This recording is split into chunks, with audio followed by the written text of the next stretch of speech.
اللہ تعالیٰ نے ابراہیم علیہ السلام اور اسماعیل علیہ السلام دونوں کو تعمیر کا حکم دیا اور تعمیر ہوئی خانہ کعبہ کی۔ جب عمارت مکمل ہوئی تو جب کبھی کوئی گھر بنتا ہے تو کچھ اینٹ پتھر ٹکڑے بچ جاتے ہیں۔ گھر کی عمارت کے بعد جو سامان بچتا ہے آپ اس کو لے جا کر کے کہیں پھینک دیتے ہوں گے، ٹھنڈا کر دیتے ہیں۔ خانہ کعبہ کی تعمیر کے بعد جو مٹی، اینٹ، پتھر، گارے جو جس سے بھی بنا تھا وہ بچا تھا، تو ابراہیم علیہ السلام نے اس کے متعلق پوچھا رب ذوالجلال سے، مولا یہ جو تعمیر سے بچ گیا ہے اس کا کیا کیا جائے؟ اللہ کریم کا حکم ہوا، اے ابراہیم وہ جتنی مٹی بچی ہے یا گارا یا جو کچھ بھی بچا ہے اس کو اٹھاؤ، جمع کرو اور ہوا میں پھینک دو۔ خانہ کعبہ کی بنائی ہوئی اور بچی ہوئی مٹی، ابراہیم علیہ السلام اپنے ہاتھوں سے وہ ساری مٹی اور جو بچا ہوا سامان تھا جمع کیا اور ہوا میں اسے اٹھا کر پھینک دیا، وہ ہوا میں غائب ہو گئی، کہیں لے جا کر کے پھینکا نہیں۔ اور تفسیر میں فرمایا گیا جب ابراہیم علیہ السلام نے وہ ساری مٹی اٹھا کر کے پھینکی تو اس مٹی کے ذرے ذرے کو اللہ تعالیٰ نے پوری دنیا میں پھیلایا۔ اس مٹی کا ذرہ زمین پر جہاں پڑا وہاں اللہ کی ایک مسجد تعمیر ہوئی۔ قیامت تک جہاں وہ ذرہ پڑا ہوگا یا تو مسجد تعمیر ہوگی یا ہو چکی ہوگی۔ میں اسی لیے کہا کہ اس روایت کو پڑھنے کے بعد یہ فخر ہوتا ہے کہ جس جگہ ہم سجدے کے لیے مسجد میں حاضر آئے ہیں یہاں کا ذرہ بھی خانہ کعبہ کی مٹی سے ضرور ملا ہوگا۔ عزیزان گرامی وقار، مسجدوں کو تعمیر کرنے کے بعد اس کی صفائی ستھرائی کے لیے جس قدر ہم خیال رکھتے ہیں یہ ضروری ہے۔ لیکن کل رات ہم نے ذکر کی مجلس میں ایک بات آپ کے سامنے رکھی تھی۔ سب سے بڑی ذمہ داری ایک مسلمان کی یہ ہے کہ مسجد بنانے کے بعد جیسے اس کو تعمیر کرنے میں دلچسپی دکھاتے ہیں، جیسے کہ کسی شاعر نے کہا تھا کہ حضور پاک صلی اللہ تعالیٰ علیہ وسلم کی اس امت کا اب حال یہ ہے کہ مسجد تو بنا لی شب بھر میں ایمان کی حرارت والوں نے، من اپنا پرانا پاپی تھا بچپن سے نمازی بن نہ سکے۔ لیکن یہ تانا ہمارے لیے مناسب نہیں ہے جس شاعر نے ہمیں تانا دیا ہے، من اپنا پرانا پاپی تھا بچپن سے نمازی بن نہ سکے۔ آپ اس کو بدل کر کے دکھائیں کہ مسجدیں تعمیر ہوئی ہیں، قیامت کے دن یہ پوری مسجد اٹھائی جائے گی اور یہ اللہ کریم کی بارگاہ میں گواہی بھی دے گی۔ یہ بھی حدیث پاک میں ہے، کچھ مسجدیں اللہ کی بارگاہ میں شکایت کریں گی، مقدمہ کریں گی، اے رب ذوالجلال اس محلے والوں نے مجھے بھوکا اور پیاسا رکھا۔ اس سے پوچھا جائے گا تو بھوکی اور پیاسی کیسے ہوتی؟ مسجد کہے گی کہ جب اذان ہوتی تو مجھے بھوک لگتی، اگر یہ میری صفوں کو بھر دیتے تو میرا پیٹ بھر جاتا، مگر انہوں نے مجھے خالی رکھا، بھوکا اور پیاسا رکھا۔ مسجد اگر کسی کے خلاف مقدمہ کرے قیامت کے دن تو میرے عزیزوں پورا محلہ اس میں شامل ہو جائے گا۔ اس لیے آپ نے مسئلہ سنا ہے کبھی؟ ہر رمضان المبارکہ میں کوئی نہ کوئی ایک مسجد میں اعتکاف ضرور کرے، کیونکہ یہ مسجد کا حق ہے۔ اگر ایک بھی اعتکاف میں نہیں بیٹھا تو پورے محلے والے گنہگار ہیں، سب کے اوپر گناہ ہوگا، اور اگر ایک بیٹھ گیا تو سب کے اوپر سے ذمہ داری ختم ہو جائے گی۔ کیوں؟ مسجد کا حق ہے، اس مسجد کو رمضان کے آخری عشرے میں خالی نہیں رکھا جائے گا۔ اسی طرح سے جو بات میں عرض کر رہا تھا وہ یہ ہے کہ مسجد کو جس طرح تعمیر کر کے چمکایا جاتا ہے اس سے زیادہ تمہیں خیال ہونا چاہیے مسجد کے متعلق، کہ مسجد کے متعلق آپ کیا کہتے ہیں؟ یہ اللہ کا گھر ہے۔ سب یہی کہتے ہیں نا، مسجد کیا ہے؟ اللہ کا گھر۔ اللہ کا گھر کا مطلب کیا ہے؟ اللہ رہتا ہے، اللہ رہتا ہے نہیں، نسبت کے لیے کہا گیا ہے کہ اللہ کا گھر ہے، اس کا مالک صرف اللہ ہے۔ کوئی مسجد کا متولی، کوئی مسجد کا امام، کوئی مسجد کا خادم، کوئی مسجد کا ٹرسٹی کبھی یہ نہ سمجھے کہ یہ میری پراپرٹی ہے۔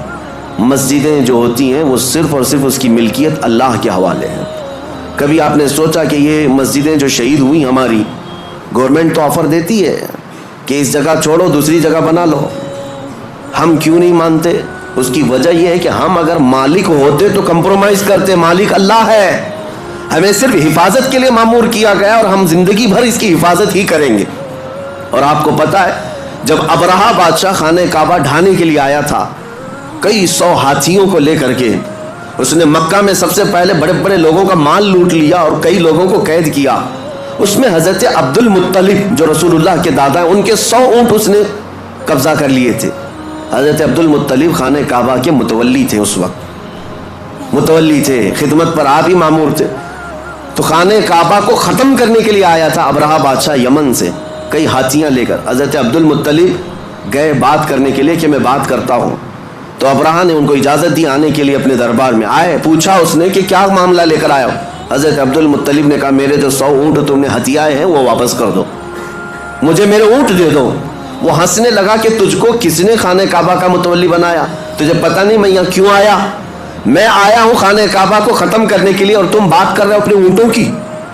ہونا تو یہ چاہیے تھا کہ تم میرے سے بات کرتا کہ کعبے کو مت ڈھاؤ، کعبے کو مت برباد کرو. حضرت عبد المطلب نے مسکرا کر یہی جواب دیا تھا، اونٹوں کا مالک میں ہوں، اس سے سوال کرنے آیا. کعبے کا جو مالک ہے وہ خود ہی اس کی حفاظت کرے گا.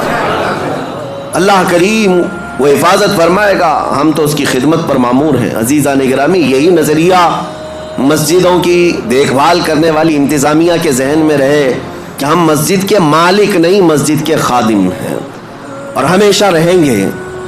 اور دوسری بات جو میں کہنے جا رہا تھا وہ یہ کہ جتنا اس کی عمارت کو چمکایا اس سے کئی زیادہ چمکانے کی جس چیز کو ضرورت ہے وہ کیا ہے.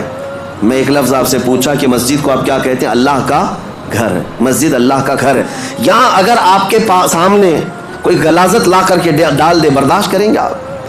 کوئی مسجد کے فرش پر تھوک دے، اپنا رینٹ نکال کر ڈال دے، باہر کی غلاظت لا کر ڈال دے، آپ برداشت کریں گے؟ ذہن میں موجود ہے اللہ کا گھر ہے، پاک ہی ہونا چاہیے. ایک نجاست کا تنکا بھی ہم برداشت نہیں کرتے. کیوں؟ اللہ کا گھر ہے. جبکہ فرمایا گیا حدیث میں قلب المؤمن عرش اللہ، مومن کا دل اللہ کا عرش ہوتا ہے. مومن کا دل اللہ کا عرش ہے.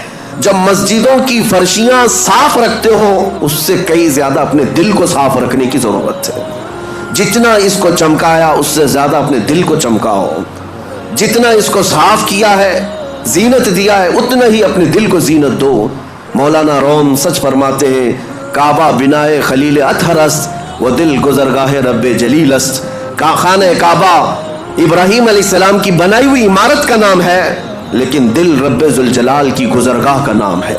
یہاں رب ذوالجلال تمہارے قلب کی طرف نظر فرماتا ہے، اس لیے اس کو پاک رکھنا چاہیے. ہم مسجدوں میں غلاظت برداشت نہیں کرتے تو پھر اپنے دل میں گناہوں کی لذت کے خیالات، کبھی وسوسوں کے انبار، کئی خواہشات کی بہت ساری بھیڑ دل میں کیا کیا جمع کر رکھا. جبکہ مومن کے متعلق کہا گیا وہ اللہ کا عرش ہے. اس اللہ کے عرش کو کیا اسے ناپاک رکھا جا سکتا ہے؟ اس دل کی جتنی صفائی اور پاکی ہوگی اس قدر تم مقامات کو بھی پاتے جاؤ گے. اب آپ کو کیسے پتہ چلے یہ دل پاک ہے یا نہیں؟ اس کی سمپل سی مثال ہے.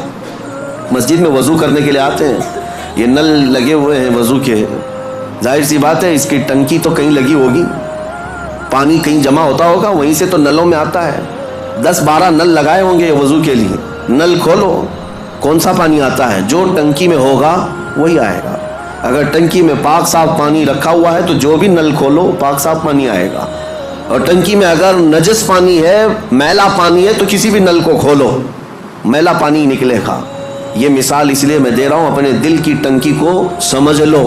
اگر ہاتھ، پیر، آنکھ، ناک یہ سب اعضاء نل ہیں، یہ سب صحیح کام کر رہے ہیں تو سمجھ لو کہ دل کے اندر سب پاکی صفائی ہے. اور اگر بے حیائیاں ہو رہی ہیں اس کا مطلب ہے کہ دل کی ٹنکی میں نجاست بھری ہوئی ہے. آنکھیں خطا کرتی ہیں، زبان غلاظت بکتی ہے، ہاتھ گناہ کرتے ہیں، پیر گناہ کرتے ہیں، تو اس کا مطلب یہ ہے یہ اعضاء کا کنیکشن دل سے ہے. اگر دل ناپاک ہے تو ہر عضو ناپاکی کرے گا، ہر عضو ناپاکی کرے گا. اسی لیے حدیث پاک میں میرے آقا صلی اللہ علیہ وسلم فرماتے ہیں الا وان فی الجسد مضغۃ اذا صلحت صلح الجسد كله واذا فسدت فسد الجسد كله الا وهي القلب. میرے آقا فرماتے ہیں آگاہ ہو جاؤ، تمہارے جسم میں گوشت کا ایک ٹکڑا ہے، اگر وہ صحیح ہو گیا تو سارے اعضاء، جسم کے سارے پارٹس صحیح ہو جائیں گے، اور اگر وہ بگڑ گیا تو سارے اعضاء بگڑ جائیں گے. وہ کیا ہے؟ حضور فرماتے ہیں وہ دل ہے، وہ تمہارا دل ہے. اسی لیے لقمان حکیم کے لیے حکم ہوا تھا، ایک بادشاہ نے کہا ایک بکری ذبح کرو، اس میں جو سب سے اچھی چیز ہے وہ لے آؤ. آپ نے ذبح کیا اور دل لے جا کر بادشاہ کے پاس رکھا، کہا پورے جسم میں سب سے اچھی چیز یہ ہے. بادشاہ نے دوسرے دن ایک بکری دی اور کہا سب سے بری چیز نکال کر لاؤ. دوسرے دن ذبح کیا اور پھر دل لے جا کر کے بادشاہ کے سامنے رکھا. کہا یہی سب سے بری چیز ہے.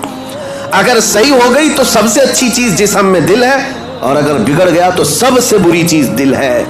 میں آج اس بات کو اس لیے عرض کر رہا ہوں کہ جتنا مسجدوں کی صفائی پر خیال رکھنا ضروری ہے, اتنا اپنے دل کی صفائی پر بھی ضروری ہے. اگر اس کو آپ نے ناپاک ہی رکھا اور ایسی آوارہ رکھا تو 1000 سجدے کرنے کے بعد بھی تمہارا دل ناپاک ہی رہ جائے گا. مجھے وہ بات یاد آتی ہے کہ بعض حضرات بہت ساری چیزیں صاف کرتے. ایک گاؤں میں کنویں میں کتا گر گیا تھا, اور مولانا صاحب سے آ کر انہوں نے مسئلہ پوچھا کیا کیا جائے. شریعت کا مسئلہ ہے کہ چوہا گرے تو اتنے ڈول پانی نکالو, بلی گری تو اتنے ڈول, کتا گرے تو پورا پانی نکال دو. کنویں کا پورا پانی نکال دو, نجس ہو گیا ہے. گئے گاؤں والے, پورا پانی نکال دیا. چند دنوں کے بعد پھر پانی بھرتا ہے کنویں میں, پھر بھر گیا تو اس میں کتے کے بال وال سب نظر آنے لگے. مولانا صاحب نے, مفتی صاحب نے پوچھا کہ یہ کیا ہے, ابھی بھی تو ایسی چیز بدبو آ رہی. کہا کہ حضرت ہم نے پانی تو پورا نکالا, کتا ابھی اس کے اندر ہی ہے. آپ نے کب کہا ہم کو کہ کتا بھی نکالو؟ تو انہوں نے کہا میرے کہنے کا مطلب یہ ہے کہ جس سے نجاست بھری تھی پہلے وہ چیز نکالتے, بعد میں پانی نکالتے. بات ایسی ہے کہ ہم اپنے اعضاء کو سنوارنے میں تو لگے ہیں. تم اپنے ہاتھ پیر, آنکھ اور ناک اور زبان کو سنوار تو لیتے ہو, لیکن دلوں کے اندر جو نجاست کا کتا مرا ہوا ہے, اس کتے کو جب تک نکالا نہ جائے گا بدبو ہمارے اعضاء سے آتی رہے گی. اس لیے میرے عزیزوں, سب سے پہلے اپنے دلوں کی صفائی. مجھے ایک بات یاد آتی ہے, اللہ کریم جب موقع دے میں اس مسجد کی جھاڑو بھی لگانے پر فخر محسوس کروں گا. اسی نہیں, کسی بھی مسجد کی. اللہ کریم اس سے مقامات بلند عطا فرماتا ہے. آپ آتے ہیں مسجد میں, نماز پڑھنے کے بعد کوئی یہاں پر خادم کہاں ہے, امام کہاں ہے, مؤذن کہاں ہے, ان کو چلاتے مت بیٹھو.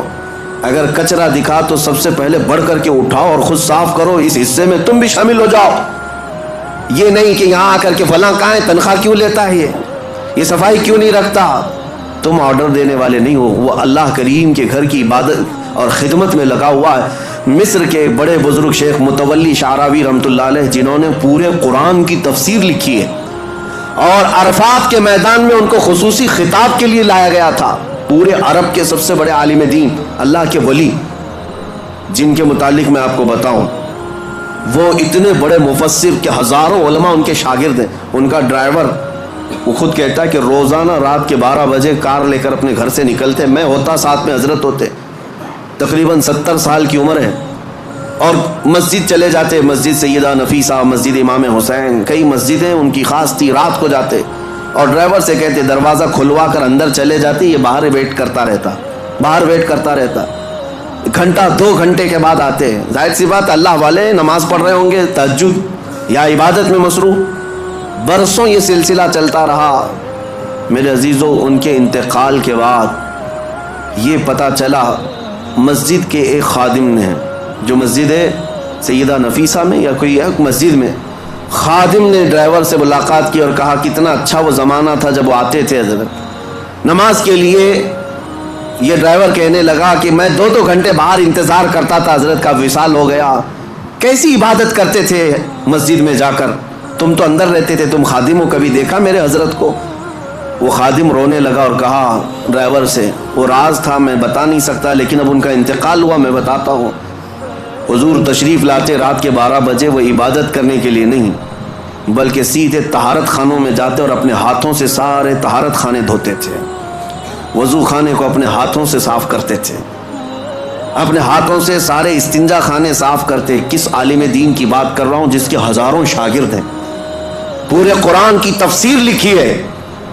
اللہ کریم کے ایسے بزرگ ولی اپنے ہاتھ سے رات کے وقت پوری مسجد کے طہارت خانے صاف کرتے. اور پھر ایک دن میری نظر پڑی تو انہوں نے مجھے کچھ پیسے دی اور کہا زندگی بھر کسی کو بتانا مت, میں یہ صفائی اس لیے کرتا ہوں کہ مجھے میرے رحمان پر یقین ہے, اس کے گھر کو میں اپنے ہاتھ سے صاف کروں گا, میرے دل کو وہ صاف کرے گا, میرے دل کو وہ پاک کرے گا. اور اللہ نے ایسا پاک کیا کہ جب وہ بزرگ شیخ متولی شعراوی رحمۃ اللہ علیہ کے انتقال کا وقت آیا, میں آپ کو بتاؤں ہمارے اساتذہ موجود تھے جنہوں نے کہا سرانے کے پاس کئی علماء کھڑے تھے, وہ بستر پر لیٹے ہوئے تھے, اچانک آپ نے کہا کہ ہٹ جاؤ تم سب یہاں سے, سرانے کے پاس سے ہٹ جاؤ. وقت کے بڑے بڑے لوگ کھڑے تھے. اس کے بعد